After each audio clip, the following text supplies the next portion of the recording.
Today, mankind stands at a crossroads, and the path that humanity chooses may have a greater impact on our freedom and prosperity than any event in history. In 2008, a new technology was introduced that is so important that its destiny and the destiny of mankind are inextricably interlinked.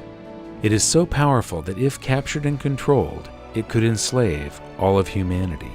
But if allowed to remain free and flourish, it could foster unimaginable levels of peace and prosperity. It has the power to replace all financial systems globally, to supplant 90% of Wall Street, and to provide some functions of government. It has no agenda. It's always fair and impartial. It cannot be manipulated, subverted, corrupted, or cheated. And it inverts the power structure and places control of one's destiny in the hands of the individual. In the future, when we look back at the 2.6 million year timeline of human development and the major turning points that led to modern civilization, the creation of farming, the domestication of animals, the invention of the wheel, the harnessing of electricity, and the splitting of the atom, the 60-year development of computers, the internet, and this new technology will be looked upon as a single event, a turning point that will change the course of human history.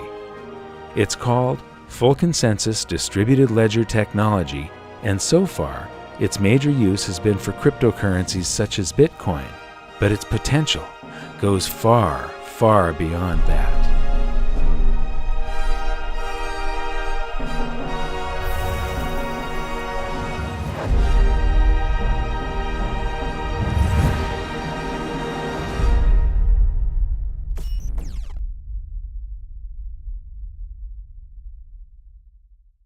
Hi, I'm here in Washington, D.C. across the street from the Federal Reserve because I'm really excited about something.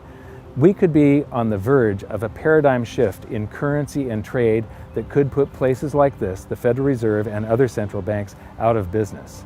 In our 4th episode of Hidden Secrets of Money, we called upon the viewers to join a discussion to develop a new world monetary system. And the people that put forth the most logical and compelling arguments were the cryptocurrency and Bitcoin people. So I'm here at a massive Bitcoin conference that has drawn experts from all over the world, and I'm going to be hanging out with them, asking a lot of questions, developing my own opinion. I'd like you to develop yours because this could be something that changes the world.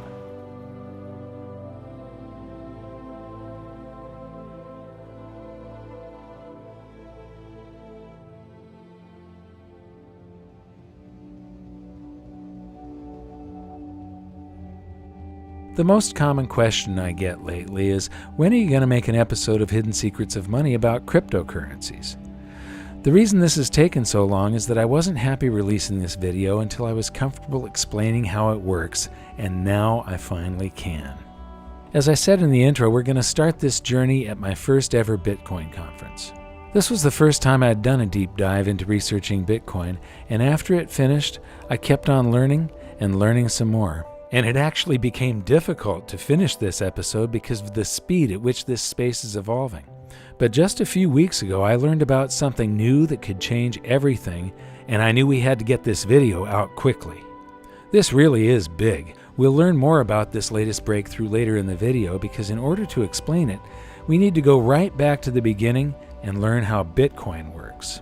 Like most people, at first I found the whole thing to be very abstract and complicated, but now I've found a way of breaking it down so that you don't have to be a rocket scientist to get it. I'm going to explain it by using an ancient problem that Bitcoin claims to have solved. It's called the Byzantine General's Problem, and until now, it's been unsolvable. The problem goes like this. How do you make absolutely sure that multiple entities which are separated by distance are in absolute full agreement before an action is taken? In other words, how can individual parties find a way to guarantee full consensus? Here's the example. Imagine that you are a general in the Byzantine army and you're planning to attack an enemy city. You have the city surrounded by several battalions, each of them camped several miles from the other, and each of them led by another general. A coordinated attack on the city from all sides at the same time will be successful, but an uncoordinated attack will likely end in defeat. You have decided to attack at dawn, but you have no walkie-talkies or cell phones, and signals from flags, torches, or smoke could be seen by the enemy. How do you make sure with absolute certainty that all of the other generals reach consensus and all attack together at dawn? You could send messengers on horseback, but what if one of them is captured or killed before delivering the message? You would need to have a reply from each of your generals confirming that they have received your message, which means that they would have to send messengers to you on horseback, but what if they are captured or killed? What if a messenger is captured by the enemy and an imposter messenger with a fake reply is sent back to you? And how do the other generals know that the messages that they received from you are genuine and haven't been intercepted and altered by the enemy? Worse yet, what if some of the other generals are traitors and they send messages back to you confirming that they will attack at dawn when their true intention is to retreat? How can you ever be absolutely certain that all of your battalions will reach consensus and attack simultaneously? Like I said, this problem has remained unsolved for thousands of years, and at its core, it's all about individual parties being able to trust each other directly, no strings attached. Bitcoin claims to have conquered this problem. Now imagine that the battalions are actually computers on a network, and that the generals are copies of a computer program running a ledger. A ledger that, via some very complex math, records transactions and events in the exact order that they happened. The key here is that all of these ledgers are exactly the same for everyone. As soon as a change is made on one copy of a ledger, if it is proven to be true by the math, all other copies of the ledger are updated to match. What we have here is a distributed ledger that is also always in consensus. This is one of the first things to understand about Bitcoin. It is the first full consensus distributed ledger mankind has ever seen. This network can be expanded across the entire planet. It means that individual parties on opposite sides of the world can come to consensus on an event without requiring any third party as an intermediary for trust.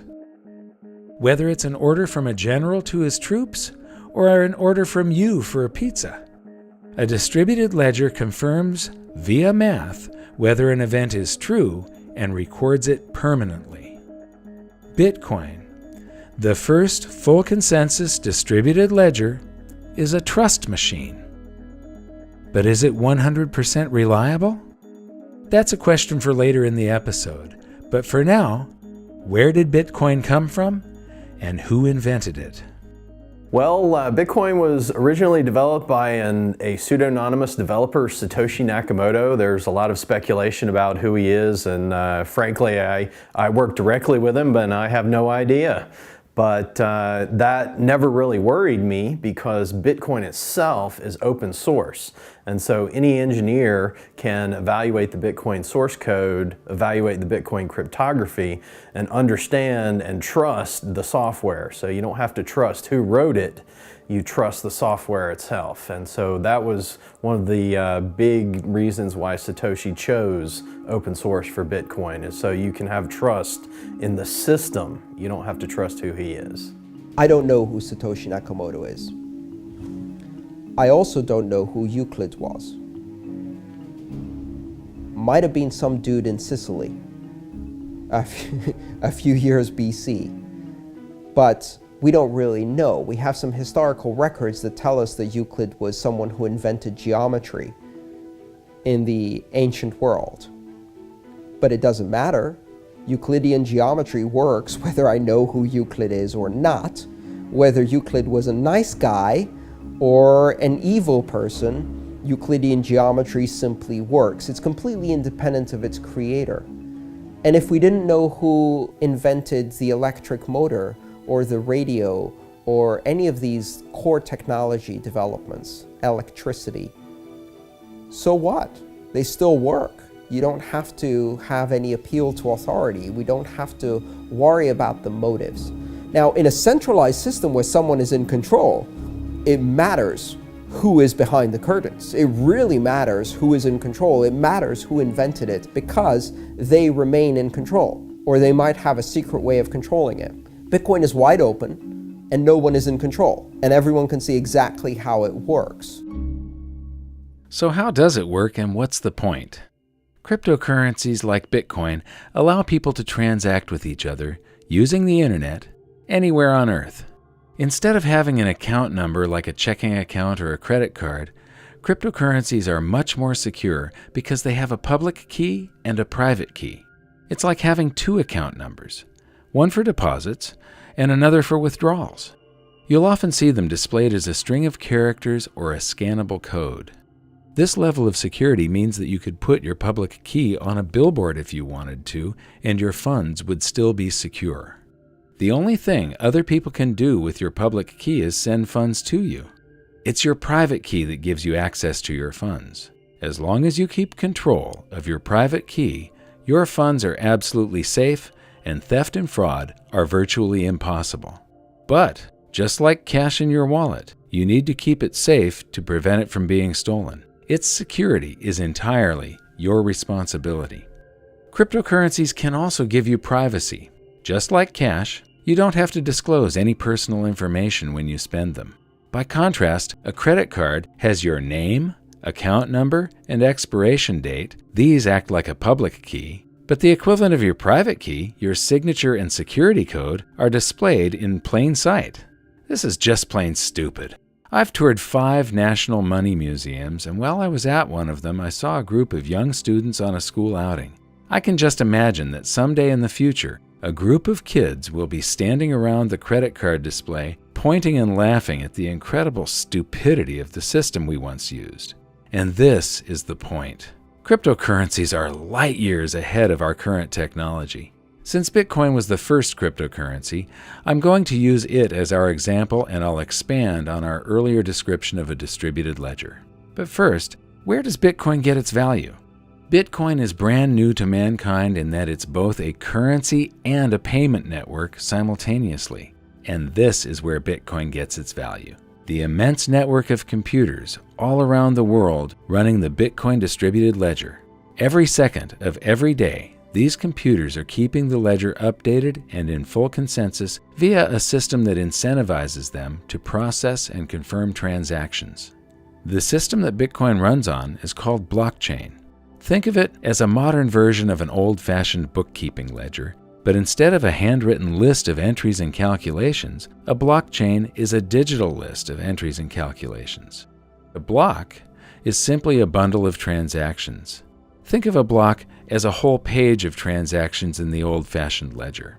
A blockchain is just a chain of blocks. It's the same as a whole series of pages in the old-fashioned ledger. Easy, huh? Here's how it works. The Bitcoin blockchain actually exists in every one of the millions of computers on the network as exact copies of each other. However, for this example, so that we can zoom in and you can really see just how a blockchain works, I'm going to show it as one giant blockchain in the middle of a small network of computers. Let's follow a pizza transaction with Bitcoin. When the transaction occurs, it first appears on the network in a pool of unconfirmed transactions, along with thousands of others from all around the world.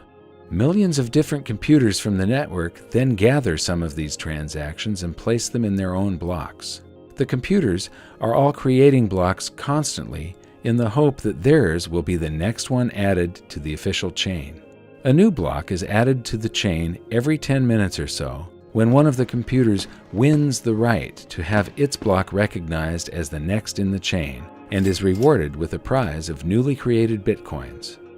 The way a computer wins the prize is by trying to guess the answer to an extremely difficult math problem. In fact, the problem is so difficult that even with millions of computers making guesses billions or even trillions of times per second, it still takes roughly 10 minutes to find the answer. Once one of the computers guesses the correct answer and wins, all of the millions of computers on the network that did not win are instructed to throw away all the work they have done, update their ledgers with the block from the winning computer, and start again with a new math problem. In doing so, the computers use an immense amount of power and cost a literal fortune to run. So why do they do it? Because it can be very profitable. This is where the term mining for bitcoins comes from. Instead of striking gold by mining for precious metals in the wilderness, these computers are hoping to strike Bitcoin by mining precious numbers on the blockchain. But when these millions of computers are selecting transactions to go into their blocks, they aren't all selecting the same transactions, and not all the blocks are the same size. Some contain more transactions, some contain less. When blocks are thrown away, the transactions they contain go back into the pool of unconfirmed transactions. This means that the probability of a transaction being confirmed and staying in the order it was confirmed in is not absolute, but it becomes more of a certainty every 10 minutes as new blocks are added. In fact, for very large transactions, it's suggested that you wait for 6 or more blocks, about 60 minutes, to be absolutely certain that a payment is permanent. So why is it so slow? Why is your pizza cold before you own it? Interestingly, the system is slowed down on purpose, and here's why. With the insane difficulty of guessing the answer to the math problem, you would think that the odds of 2 or more computers winning at the same time are extremely improbable, but it actually happens quite often. This is called a soft fork, and when it occurs, all the computers in the network receive both of the winning blocks and are instructed to create a new block that will chain to the block they received first. But because of varying internet connection speeds, different computers receive different winning blocks at different times. The tie is broken roughly 10 minutes later when one of the computers solves the new math problem and its block is added to the ledger, and the longest chain wins. But what happens to all of the blocks on the other side of the fork? They're discarded, along with all the transactions they contained, which go back into the pool of unconfirmed transactions. This soft forking is the main reason the system must be slowed down on purpose via the math problem. If the system was instant, it would be forking everywhere, all the time, and there would be no consensus. No one would have any idea of which ledger was the correct one, and every computer would be busy building a different block to create yet another fork. The slowness and immense amount of computing power is required to keep the Bitcoin ledger in full consensus. Therefore, as more and more computing power is added to the network, the system automatically adjusts to increase the difficulty of solving the math problem, which then requires even more power. If Bitcoin is ever going to be widely used, it will be using a massive amount of the world's energy. There are other systems for reaching consensus, but we'll look at those later in the episode. For now, Bitcoin is working as intended and allows people to transact with each other using the internet anywhere on Earth. Bitcoin, it's the first full consensus distributed ledger that mankind has ever seen, but it's not the last.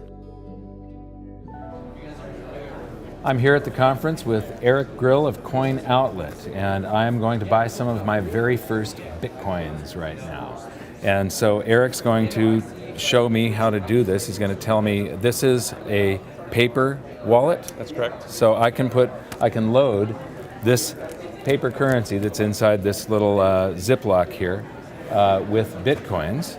And so I'm going to take a $100 bill and hold that for a second. So what am I supposed to do with this now? You'll scan your public address into the In QR there? code, yes. Okay. And pull it out when it beeps. Okay. Okay, it beeped. Awesome. It'll show your balance. And okay. Now you can deposit your money. And okay.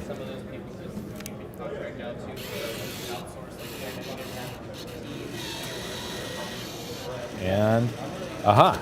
So I've got 0.1607329 Bitcoins. And I just finished this session. And now it's sent it and It's done.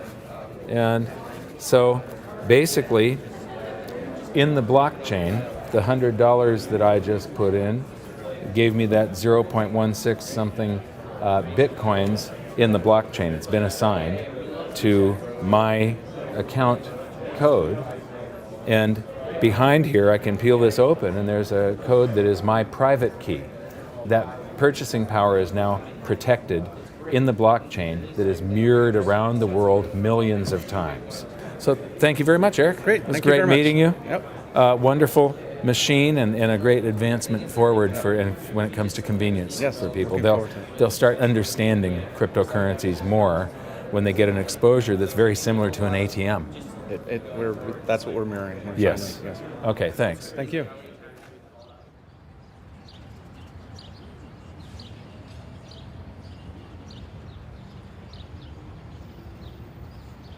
So I've spent a day at the conference now, and I wanted to come and sort of elaborate on some of the things that I've soaked up. And I came here to Washington Circle in Washington, D.C. Behind me is a statue of George Washington. A lot of people don't know this, but you know, the Revolutionary War was a war fought to free themselves from regulation, from government intrusion on their lives, from too much taxation. And the founding fathers were fighting for liberty and freedom.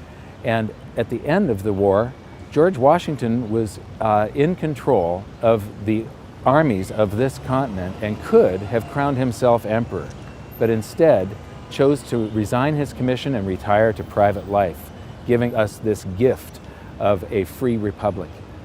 One of the things that I'm getting from this conference is that a lot of them are worried about regulation. And so it's this same revolution being fought all over again. They're worried about regulation. They can't actually stop transactions with cryptocurrencies, but they could come and try and punish us afterwards and make it less likely to be used. And this is a tool that could free humanity. It's an amazing leap in technology, an amazing leap in the potential evolution of mankind. And so if this battle is lost and governments do succeed in trying to regulate the cryptocurrencies, it would be like losing the Revolutionary War.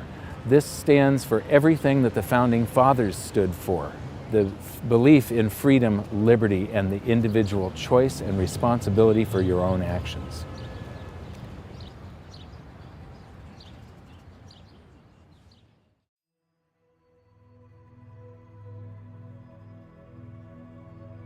On day 2, I listened to more of the experts, and the more I learned, the more I realized just how much I needed to know.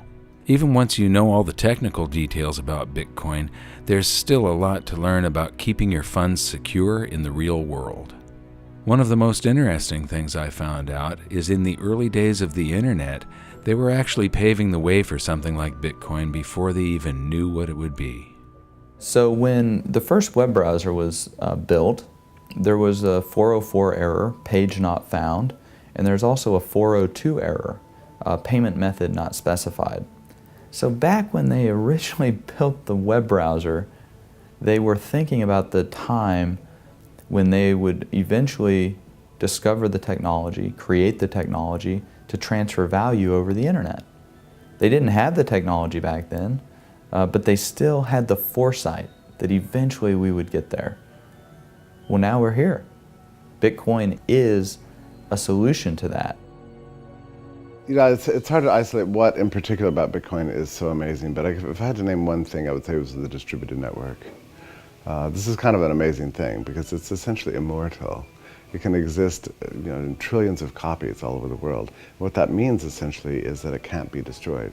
I mean, you could apply every regulator, every bureaucrat, every politician, every central banker in the world, assign it to destroy the blockchain, and they could spend, you know, 24/7 doing this, smashing copy after copy after copy, and destroy trillions of copies. But so long as there's one left somewhere, and there always will be, it can reproduce itself instantly and come into existence of billions and trillions of times over again, virtually instantly. What this means is that the blockchain itself is more powerful than all the governments in the world combined many times over. This is huge. We've never had a tool this powerful to beat back the despots of the world. Throughout most of the convention, I couldn't find anybody that shared a few of the concerns that I have about Bitcoin, such as being a deflationary currency. That was until I met Chris Ellis. Chris, tell me about the concerns that you have.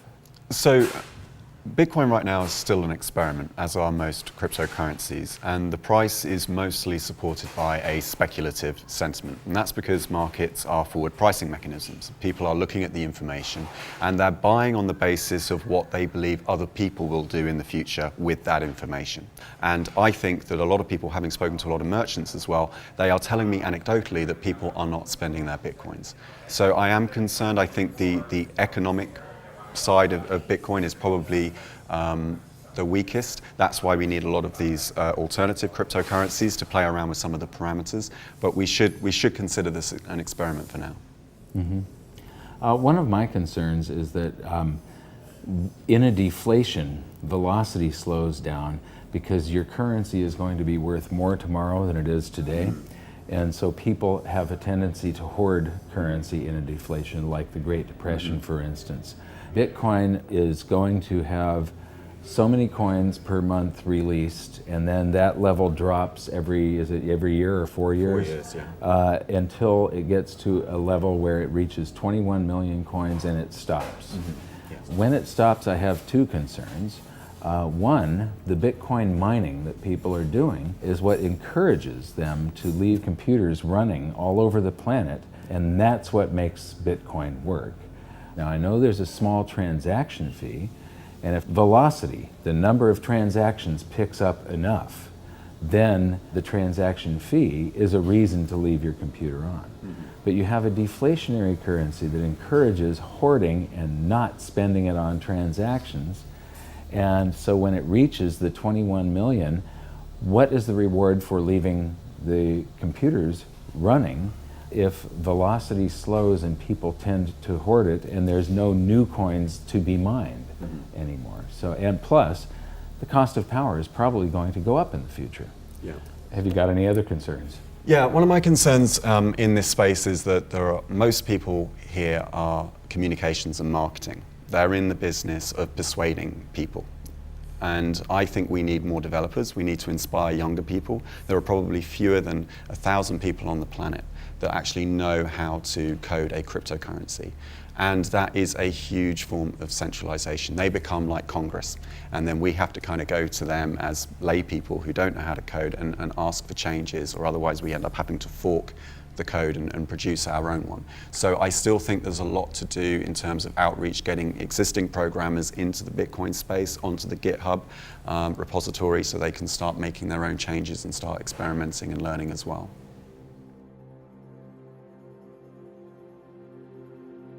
So what have I learned in the past few days about Bitcoin and other cryptocurrencies? I've learned that they're a simple mathematical formula that is fair, honest, and impartial. I've learned that this is more than just a digital currency. I thought that this was just for sending value from one person to another. This is a revolution that will change the world. It will tear down borders. It will connect the globe. It is as important as the internet was. But because it connects people, because it frees people, there will come a day where there is a call to regulate it, to stop it, to shut it down possibly. The people that are calling for those things, their motives need to be questioned, because what they are trying to prevent is freedom. It's that simple. One of the things that cryptocurrency does is it provides freedom, and the people that will be calling for its regulation or its abandonment will be the financial sector, central banks, governments, because it provides for a lot of the things that government does very poorly, it will do very well. That the financial system currently does very poorly, it will do well. It's fair, honest, impartial, instant, and cannot be subverted. The only caveats are that Bitcoin has first mover advantage. It's the largest one, but it may not be the one that succeeds. It's an experiment at this point. But the important thing is that the genie is out of the bottle. Freedom is on its way to us right now. We can all support it, or we can let it languish. and I think that this cannot be stopped. So am I going to sell my gold and silver and convert it all to Bitcoin? Absolutely not. Bitcoin, as I said, is an experiment. There is a possibility that these things could go to zero before they're fully developed. There's a possibility of some sort of catastrophic failure.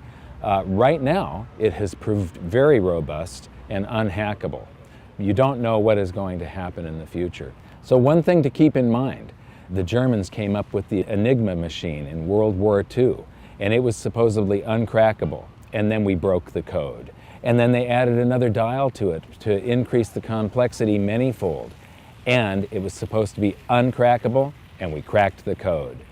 So, Bitcoin has not been completely proven. It's got 5 years of existence now and robustness. This may be the answer to all of mankind's problems when it comes to a simple medium of exchange, but it's more than that. You can make these smart contracts that settle with a set of rules, so somebody doesn't get paid until all of the rules that you have established are fulfilled.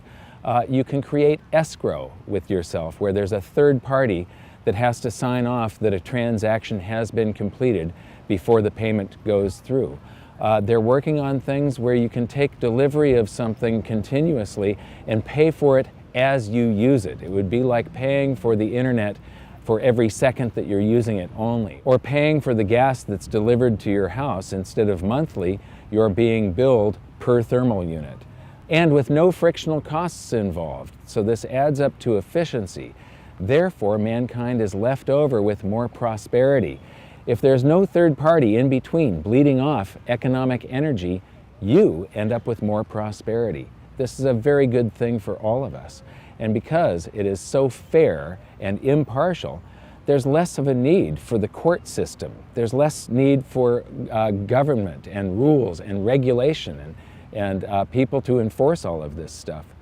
In the future, there will be less need for Wall Street. That Wall Street does not realize it yet, but they are antiquated dinosaurs of the past about to go extinct. You can attach stocks and bonds and things such as that to cryptocurrencies, and companies could now do IPOs just on the internet. They do not need Wall Street anymore.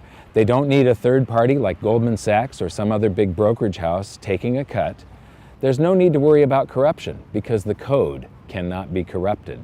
I do know that I am going to be putting some of my capital into cryptocurrencies from now on and supporting this movement and helping to push the freedom of mankind forward. And here's something else. The reason that people buy Bitcoin is the same reason that people buy gold and silver. It's an alternative to all of the other currencies, the fiat currencies that are being printed into oblivion on this planet right now, and they eliminate the need for third-party trust. You don't have to trust somebody else with your Bitcoins, you only have to trust yourself. You don't have to trust somebody else with your gold and silver, you have to trust yourself.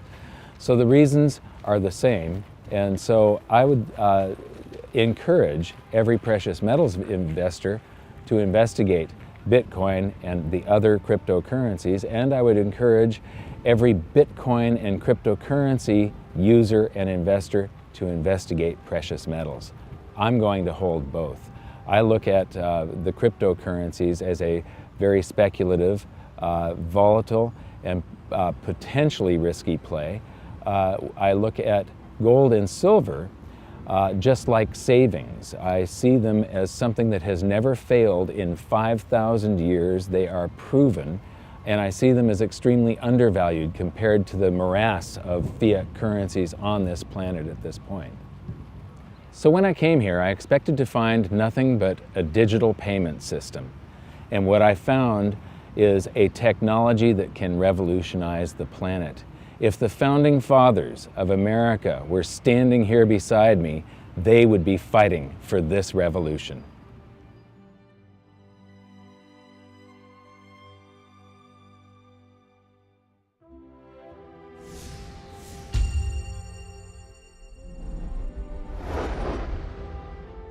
Hi, this is an action alert for July 11th, 2014. I promised all of the insiders that I'd keep them updated on what I'm doing financially. And recently I've done something quite unusual. Up until now, my portfolio is entirely precious metals, gold and silver, physical. But I've been investigating Bitcoin quite a bit. I was in Washington, D.C. recently at a Bitcoin conference, and I learned a lot about it. I became convinced that this has a tremendous upside potential. The downside potential, it would be short term, and there is a downside risk that it could entirely fail. So I'm not going to put a lot of my portfolio into it, but someday I will probably be up to around 10% of my portfolio going into Bitcoin, believe it or not. The other thing that I'm doing is I'm buying a bunch of Pegasus 1-ounce rounds because they're a bargain, and I recently cut a video about how silver is a game of ounces. One of the things I didn't get around to during the conference was talking to retailers about their experience of accepting Bitcoin as payment. I'd become interested in accepting Bitcoin at my own business, but I still had some questions, so I made a trip to Salt Lake City to see Patrick Byrne. Now, this is a guy I've really got respect for because he understands monetary history, economics, and the frictional nature of our current monetary system and Wall Street. So I know that you're in a fairly low profit margin business, being an online retailer of discount goods. I too am in a very low profit margin business. You've been taking Bitcoin. You're one of the first large businesses to adopt Bitcoin. The first. The first. Large business. Excellent. What is your recommendation for me? Well, we have publicly, you can look in our public filings, our gross margins are in the high teens, which is quite low for a retailer, and our operating margin is a little over 1%, 1.2%. And of course, to take people's credit cards costs about 2 or 3 or 4% for most businesses. If you start doing sales in Bitcoin and it saves you, say, 3% on your expense, those sales, instead of being 1% net margin, go to 4% net margin. So it's really, especially if you're a tight margin business, it makes a lot of sense to accept Bitcoin and avoid those credit card processing fees. Those credit card companies and that part of the financial industry really has an amazing ability to sit on your the exchanges you're making with the public and extract. They're basically extracting the entire profit margin for themselves. And Bitcoin ends that. Cryptocurrency ends that. So it's a frictionless system. Frictionless system, but you can, the empire is going to strike back no matter what they're saying. I think the financial industry is quite sorry they didn't do more to put a stop to Bitcoin, kill it in its cradle. Now that it's getting some momentum, they're not able to. That's their entire business model, is to be in that position where they can extract rents through their monopoly or oligopoly. And Bitcoin ends that. So it's really an arrow right at the heart of their business model. If you don't trust the financial system anymore, there's basically 2 ways of checking out. You can buy gold, physical gold and silver, and get it somewhere safe where it can't be taken from you. And the other solution is to get into the crypto revolution.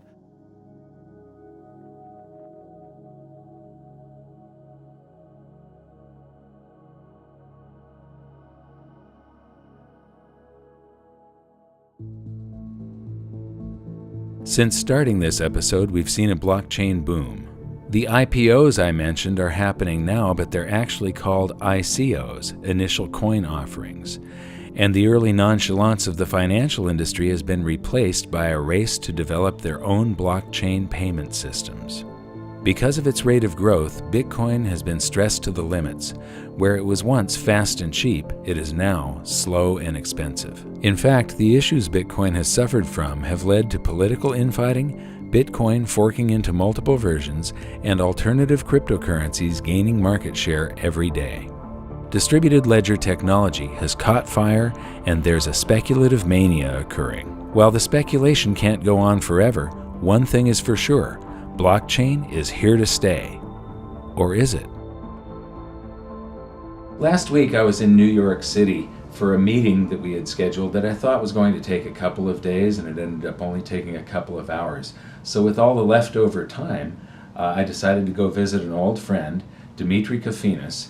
He used to have one of the best financial shows on television called Capital Account. You might remember him from episode 2 of Hidden Secrets of Money, where he talked about Greece and the hubris of leaders and empires and how history repeats. Anyway, he has a new podcast called Hidden Forces. And when we visited him, he was all fired up about this new technology.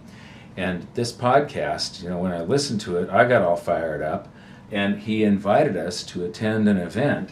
So we went home to Los Angeles, there for 2 days, and right back to New York again, and to the event that he hosted about Hashgraph technology, created by Lehman Baird, that is probably going to end up replacing blockchain technology. I mean, this is big. We went to the event, we listened to some of the people that are involved with this, and we were just absolutely blown away. So I'm going back to visit with Dimitri now and get his take on how the event went last night and where the future of this thing is going.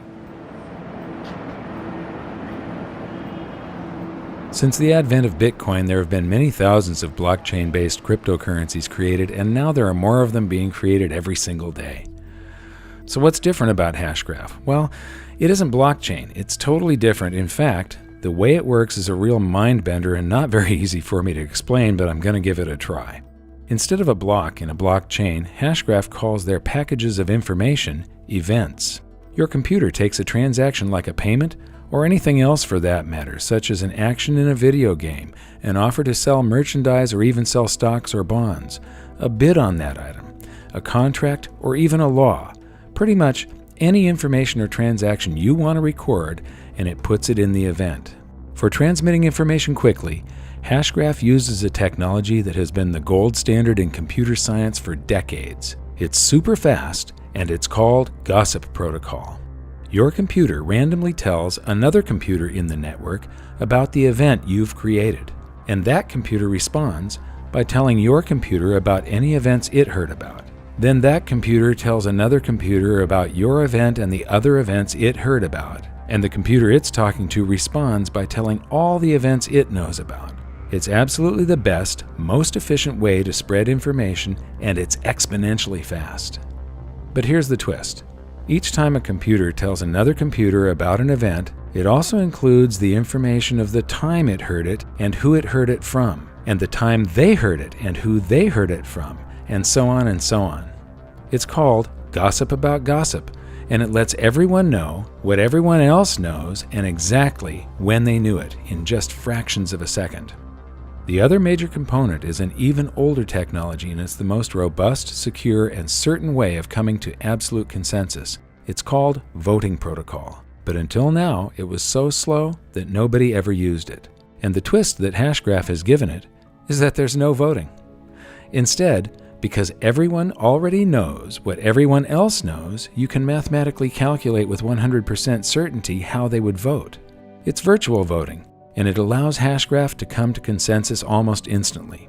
So instead of recording things on a block and then adding it to the blockchain once every 10 minutes, Hashgraph events are added to the system instantly the moment they're created, so they don't have 10 minutes worth of information in them. This means that they're small and they contain far less data, so they use very little bandwidth and are much easier to transmit. And because it's not trying to guess the answer to an incredibly complex math problem trillions of times per second, Hashgraph uses just a minuscule amount of power.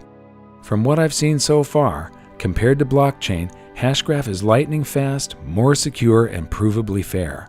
All events are time-stamped the moment they're woven into the system, so the record of whose event came first and whose came second is instant, and there's no such thing as soft forking or unconfirmed events.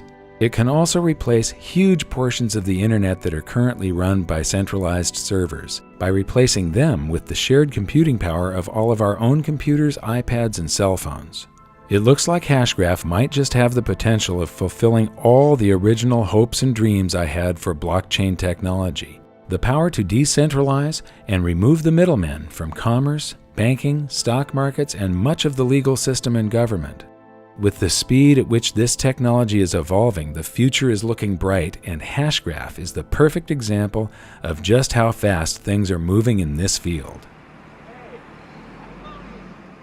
Well, I think the really amazing innovation that Leemon has made is in the way in which he has made adjustments to the gossip protocol and to the voting system in order to make them compatible at scale, right? Because a voting algorithm can work and you can reach consensus in the exact same way, but in order to deploy that in the real world, the bandwidth constraints on it would be such that you'd never actually be able to practically use it. But by incorporating the gossip protocol and creating the Hashgraph, and then being able to use that in conjunction with the local data that you have in memory, and running a voting algorithm locally on the computer without having to cast any votes or send any votes over the internet, you're actually able to get all those strong guarantees that you get with a voting algorithm, but you're able to do it at scale. And that's what's so remarkable. And to be quite honest, it's hard to imagine how no one thought of it. It's one of those brilliant ideas that you could have only looked in retrospect and said, how did no one think of this? But at the time, no one did. So one of the challenges, I think, with any new technology like this is how do you really explain to people, how do you make a compelling case for what makes a technology so compelling, right? And one of the things that's so compelling about this technology is the throughput, it's the speed. And it's you know, you can tell people that they've tested over 300,000 minimum tested transactions per second versus Bitcoin's 3 to 7 max. But like, how do you kind of get that in your head? And I sort of did a back of the envelope calculation, and that's roughly twice the speed of sound relative to a snail's pace, Bitcoin being a snail's pace, and this network literally being like a supersonic jet traveling at twice the speed of sound.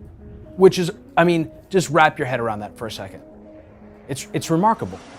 It's not even like within, so you can see the difference. It's tremendous. And understanding, of course, that the speed of the network, the reason why Bitcoin is so slow is because they have to make it slow. Because if it's not slow, it would fall apart. It would branch off everywhere. You would never have consensus. Now remember the explanation of the Byzantine general's problem from earlier and how blockchain was built to solve it? Here's something not many people know. Blockchain systems aren't technically Byzantine fault tolerant. They came close, but no cigar. So I, like many people, assumed that blockchain was Byzantine fault tolerant. And in fact, I didn't fully appreciate what that even meant. I sort of just assumed it because I saw it as a sort of part of the larger picture of blockchain being very secure and not having been hacked.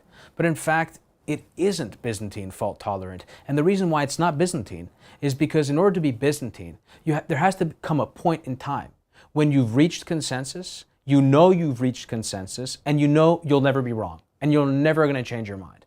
And that doesn't happen with blockchain because of the nature of the network. The geometrical qualities of the blockchain network require you to always sort of recognize that you're never entirely sure. You're probabilistically more confident that you're arriving at consensus, but that's also why on the blockchain network you need to keep an entire history of the ledger, because you sort of have to have the capacity to do a forensic analysis in the event that you are mistaken, in the event that the network has forked and you don't know it. And so that's something that you don't have to do with Hashgraph, because with Hashgraph, you're coming to consensus every few seconds, and you can dump the entire history of the network's data and just keep rolling forward because you're absolutely sure that you reached consensus. And that's the difference.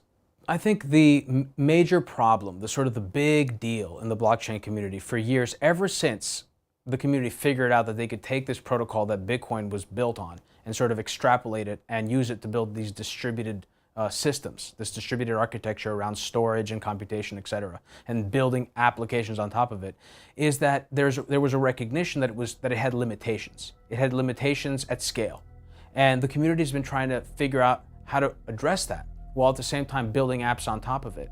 And something that Leemon said, which really has stuck with me, is that while everyone was really busy building apps, they forgot about what the core of distributed technology is all about, which is reaching consensus. And what Hashgraph has done is it has revolutionized that process. We can agree about the things that we're communicating about at scale. And that's a revolution. It's the biggest revolution since the web. Right. And you were just following your heart to do it. That's the thing. It wasn't. Right.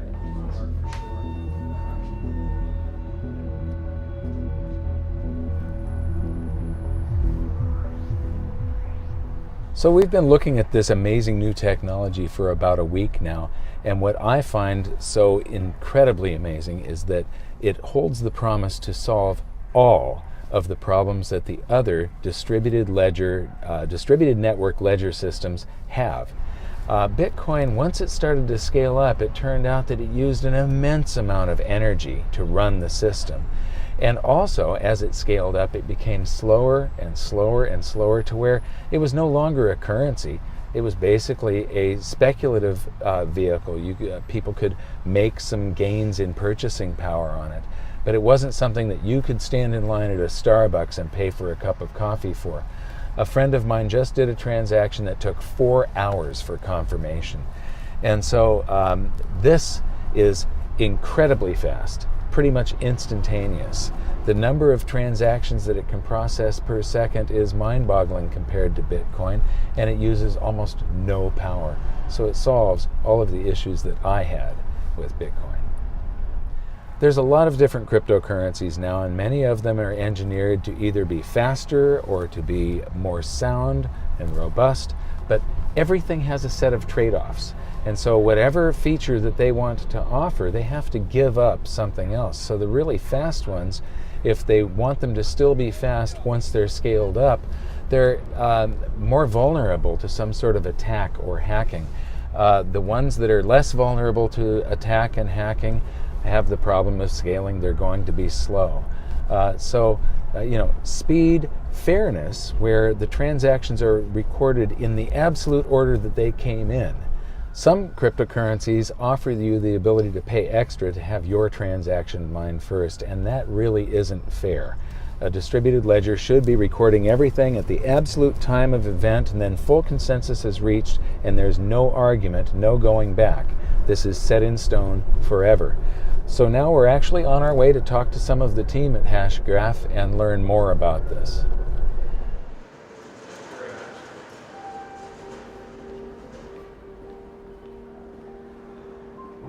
Have you ever seen New Jersey look so beautiful? No. When I first arrived, I was chatting with some of the Hashgraph team about how much energy the Bitcoin system uses these days. It has literally gone through the roof. If Bitcoin were to replace the entire world monetary system and financial markets, it would use more power than the entire world produces. It's completely unsustainable. This is one of the reasons I'm interested in Hashgraph, its amazing efficiency. The other reason, these guys already have commercial customers using their technology at an industrial scale. How it's being used today is in private enterprises. It's been deployed by the Credit Union Association, where CU Ledger is a group of 6,000 credit unions and a consortium that had to make a decision. What distributed ledger technology were they going to use? And we beat IBM Hyperledger, and we're super proud of that. We're a small company, no more than 6 people today. And the fact that we could go up against IBM, it's a true David and Goliath story, and we're really proud of that. It's also being used in Ethereum-based projects where a lot of these ICOs, coin offerings, are starting to realize the limitations of the Ethereum protocol, and that today it's 5 to 7 transactions per second. Hashgraph is, again, that hundreds of thousands of transactions per second, which opens up a whole new genre of applications that could never run on Ethereum. Our technology speaks for itself. It's night and day in true comparison to everything else in the market, and everything falls short, especially when it comes to security. We're asynchronous Byzantine fault tolerant. We're the strongest form of security you can get in a distributed architecture. You don't have to take our word for that. There's 30 years of academic literature in the space of voting-based systems. Ours is a voting-based system without the voting. We do virtual voting, which sounds weird, but it works. It's peer-reviewed, mathematically proven.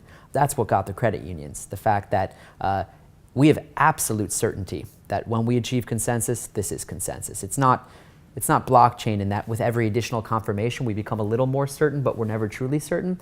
And that's the case, certainly, of blockchain. With Hashgraph, you never have that what if. You're 100% certain that this is the way things are. This isn't theoretical. We're not talking about a white paper or some voodoo idea that is not practical, because the fact of the matter is this is a tech stack that you can go download today. It's been out for a while now. We took it to TechCrunch Disrupt to have developers and a hackathon out there build on it. We gave a $5,000 prize to a team that built the Hashgraph fair auction ledger. And what that is a distributed auction for the first time ever in the history of mankind, where there is no centralized infrastructure, but distributed parties could submit a bid, and we can still decide who won that auction. Think Sotheby's or eBay, but without a leader, without any vulnerability, and with complete fairness. That's never existed before. Well, for me, the most exciting applications or potential applications for Hashgraph are in terms of Internet of Things, in terms of identity, and allowing us to be able to control our own identity instead of it being in the hands of corporations or other organizations. From a currency or economic standpoint, it opens up possibilities in developing countries. You know, there's so many possibilities that before Hashgraph got invented, you know, all these possibilities didn't exist, but now they do. It really does seem like Hashgraph has cracked the problem of consensus at scale. Once again, you can see the speed of evolution in this space right in front of your eyes, and like I said in Washington, D.C., it may not be Bitcoin that dominates this space, it may not be Ethereum, it may not be Hashgraph, but you need to understand how quickly this thing is moving. It's a very exciting time. The more I found out about this technology, the more I needed to know about it, so I headed straight to Texas to meet with Lehman Baird and Hashgraph's CEO, Mance Harmon. We both lived in the same town. It was actually a suburb of Austin, Texas, Cedar Park, Texas. And there is a Starbucks on the corner. We would meet there after kids have gone to bed and would sit at this Starbucks until they would close, and very often until late in the evening after they've closed. We would often watch the people at Starbucks bag up all the trash and throw it over into the dumpster, and Lehman and I would be sitting there talking about the latest thought and the latest evolution of the Hashgraph. You know, what's the latest rabbit hole that Lehman was going down in terms of exploration of how to solve this problem. And so there are a great many memories of this process in that particular location. It's clearly the case that we're wanting to change the face of the internet. We're wanting to make the internet what it should have been from the beginning, but nobody stopped to figure out what's the right way to do this. And the internet grew up in such a way that there are serious architectural flaws and security flaws, and there's a lack of trust in a very real sense. And we see the opportunity to fix that problem. There's a general understanding across the community that what we're doing today in the world of distributed consensus is sort of equivalent in many ways to what happened in the mid-90s with the introduction of the World Wide Web and how that changed society in fundamental ways. And so we're not alone in this. It's obvious to the community. We just happen to have the best technology in the market at the right moment in time, and so we've been given this privilege of being able to be on the leading edge and perhaps usher in this new trust layer on top of the existing internet. And there's a certain camaraderie that comes along with wanting to do something as bold as say we're going to change the internet. So it's funny, the ledger field is very broad and people come to it from different directions. Some people 30 years ago were coming to it from making computers not have faults. But they're also concerned about how to create cryptocurrencies, or how to create smart contracts, or how to create stored information, or how to do databases. The database world has been doing this for decades. My interest was slightly different. What I wanted to do was to enable collaboration. My goal is that we should have anyone on Earth at any moment can just wave their hand and carve out a chunk of cyberspace, carve out a world of their own without having to pay anything, for free, create a world of their own, and invite some friends. And now we have a shared world. anybody should be able to create this shared world. And in this shared world, you and I should be able to create documents and create movies and create 3D objects, and we should be able to collaborate with each other and talk to each other. We should be able to interact in ways where I'm not the dictator of the whole world. I can't delete everything arbitrarily. We should have rules enforced. So maybe it's a fair world where I can't delete things you create. Or maybe it's a fair world where we vote on things. Or maybe it's a world in which we have a stock market and you can make sure that the first bid gets matched up with the first act, not the later ones. We want to have a world that you and I can trust, and that our friends that we have invited, and maybe the strangers we have invited, can trust is going to work the way we want. And we can trust that if my computer dies and is erased, I can get all the data back. The data will never disappear. But to do it totally for free, no server involved, just the computers of the people involved, with complete trust without having to trust any one person in any way, and be able to have this shared world that has the fairness and then the speed. I mean, I want to be able to play games in this world. So I want a ledger where I'm recording every single time a person moves or shoots or picks something up.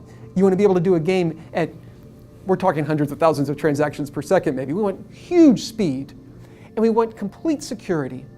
We want privacy. We want no one is spying on us. This isn't funded by advertisements. You want to spy on me so I have better advertisements. We want it just to be something that appears out of nothing, that's just living on our computers. And then, when we're able to have a shared world, we want to have multiple shared worlds that connect to each other. So maybe you and I and a few friends set up a little stock market just for ourselves to send things back and forth. The banks do this. They're called dark pools. It's like a little tiny stock market just for a few players that trust each other, sort of, but not entirely. I don't entirely trust you, and there have even been problems with dark pools where maybe banks are taking advantage of some of the information involved, and maybe one bank's hosting the server, but they can manipulate the timing a little bit, and we have to worry about this. I don't want that. I want a completely trustworthy stock market that maybe you and I and a few banks set up, but then I want to have a different stored world that maybe keeps track of a cryptocurrency, and I want them to be able to link so that that cryptocurrency is used to buy and sell our stocks. I want to be able to have a game world that links to a Wikipedia world, where it appears that pieces of Wikipedia are actually part of our world, and as they change in the Wikipedia world, they change in our world. You want to have shared worlds that are interlocking with each other, that allow shared trust even across these things. This is the vision for what we want the internet to be. It will change the way we even look at what cyberspace is, what the internet is, what are networks, even what are computers. This is what's going to happen. And 20 years from now, when the children who are born then are growing up, they're not even going to think about websites and emails as a separate thing and internet and many of the hacking attacks that we have today. They're just going to take it as a matter of course. That anytime I want to, I can wave my hands. I get a shared world. It's free, it's easy, it's trustworthy and reliable. I can invite 2 friends or 1 million friends, and it all just works. And it will change the way we think of what the internet is. That is what I started being interested in building. And this is the direction that we're going. And this is what distributed ledgers do, is they will ultimately allow us to do that. And there's a lot of rough edges. We have growing pains in distributed ledger technology today, but we'll get over the growing pains. We will get to a world that really is fast and secure and fair, and we will be able to then have this vision of shared worlds, big public ones, little private ones, everything connected. That was the idea. That was 5 years ago. So I like playing with math. So I kept playing around with how would you do it, and I convinced myself, yeah, it's impossible. You can't do that. There's no way that you can have really high throughput because, and also have all these security and fairness properties. You just can't do it. Because ultimately you end up having to tell everybody what you think and then tell people what other people thought, and then you can have millions or billions of extra votes and receipts on votes flowing around. It just doesn't work. So I was able to convince myself it's not possible. And I set it aside, and it would come back and haunt me, and it would keep nagging at me. And so I would pick it up again, and I would spend a couple of days going through it and going through the math and realizing, no, I was right. It really is impossible. You can't do that. And set it aside again. And this kept going for years. I have lots of math problems. Some I've been working on for decades. They just, for whatever reason, I don't know why, they just latch onto me, and I can't get away from them. And eventually, I said, wait a second. if we're all just talking to each other and you include a tiny bit of extra information, we could each end up with a complete history of exactly how we talked to each other in what order. But if I had that, I would know exactly how information flowed through our community. I would know what you know. I would know when you learned it. I would know what you know about what Alice knows, and what you know about what Alice knows about what Bob knows, and about when they learned it. I would know so much that I could take one of those huge, impractical, impossible, too slow voting algorithms and do it with no votes at all.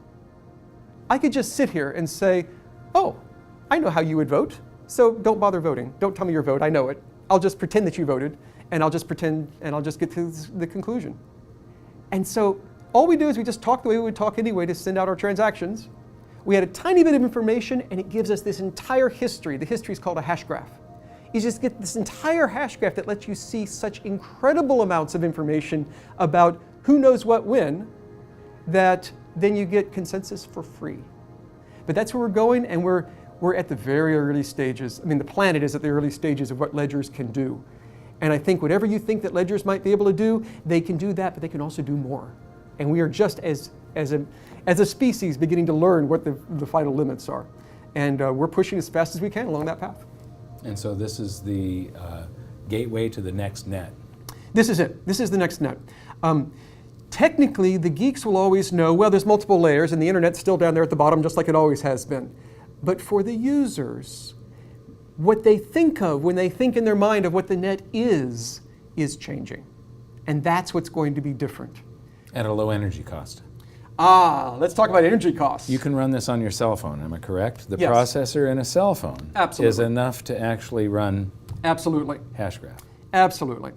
So there are systems that would require you to buy a supercomputer. It's called a mining rig. It's a big box full of specially built chips that don't do anything useful for humanity. They just mine, which means they solve math problems that have no inherent use. The purpose of them is to slow down the network. This isn't sound good, just on the face of it. I'm going to spend a lot of money on a supercomputer, and then I'm going to use a lot of electricity to run my supercomputer, and the whole point of the supercomputer is to slow down the network. But that's what it is. And so proof of work systems work that way. Proof of work is really exciting because it was the first to show us all the possibilities of ledgers. But it's the first generation. We clearly need to move beyond that, and we will, I think, over time. Mm-hmm. So with Hashgraph, yeah, you could run a full node on your cell phone. You've accomplished something, a tool that is extremely powerful. What are your hopes and dreams? My hope and dream is that this pushes us forward along this path to an internet of shared worlds like we've been talking about, where anybody can collaborate with anybody, and the data is stored. You don't have to pay for a server to hold it. It is secure, it is private, where you have the rules enforced.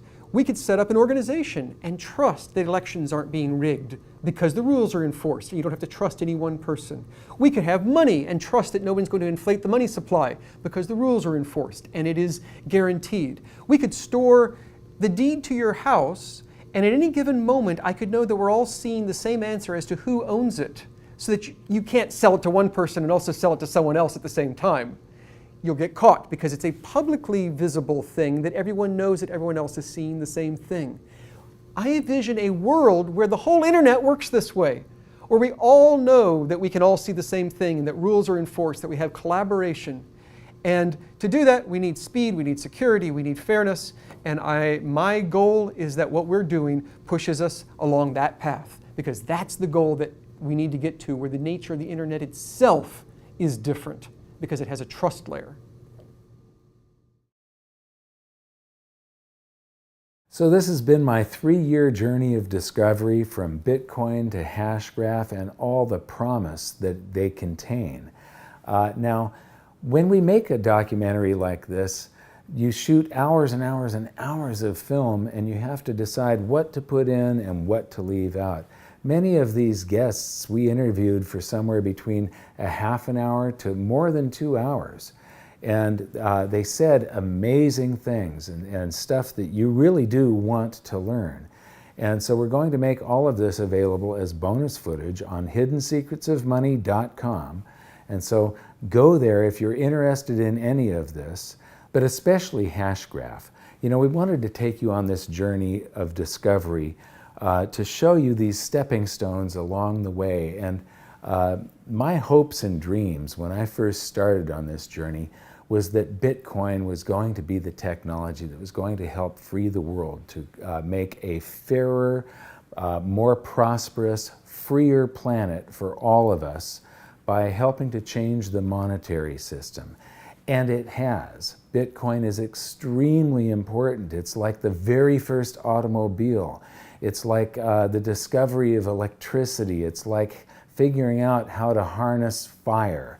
It's a very, very important technology, but no man can design something that is supposed to be a free market interaction and predict all of the unintended consequences. And what Satoshi Nakamoto has done here is beautiful, except when he did it, figuring out how to incentivize people, he over-incentivized the mining area. And what has happened to Bitcoin is it has become this behemoth that is no longer the promise of a currency. It's not going to replace the world monetary system or the financial markets. Nobody is actually using it for transactions. They're using it as a speculation now. And so it isn't living up to the original promise of what Bitcoin was supposed to be. Hashgraph might.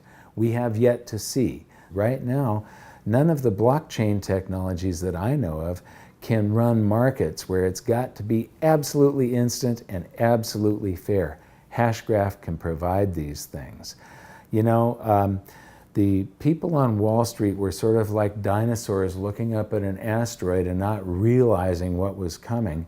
Suddenly, everybody in the financial sector is scrambling to try and figure out how they can get a cut of this. And one of the things a lot of the Wall Street people don't realize yet is that a lot of them are already obsolete. Now, Hashgraph, because it's patented, there's no token that you can buy right now. It's a platform. It's just like the blockchain. It's something that underlies applications that will be built on top of it. So, but this, the part that underlies those applications, this is a revolutionary trust layer that speeds everything up, conserves energy, and turns the internet into something completely different because it's completely decentralized. As far as government and the financial system, we have seen a tremendous change since the founding of the United States of America. It was founded on freedom, and what we've seen is more and more control by government and the financial system inserting themselves more and more and more between individuals that want to transact with one another. Now, the powers that be are not going to want to go down without a fight. And this does have a potential to supplant most of what they do, to take away much of the power. And that's really what I would like to see. And so this is my great hope and dream. But we're not out of the woods yet. We have to keep pushing this forward, and please support it. This is something that everybody should get involved with, and everybody should spread the news on it if you want it to succeed. Just like the beginning of this episode, these technologies really do have the power to enslave or free mankind. It's going to be one or the other. There is no middle ground here. And right now, we have the opportunity to choose. This is a decisive moment in history. The future of mankind depends on what you do. So, learn as much as you can about this space, all of it. Visit hiddensecretsofmoney.com and watch the bonus features, especially the stuff from Lehman Barrett at Hashgraph. Share this video with everybody that you can. And until next time, thank you very much for watching. Good luck, and we'll see you next time.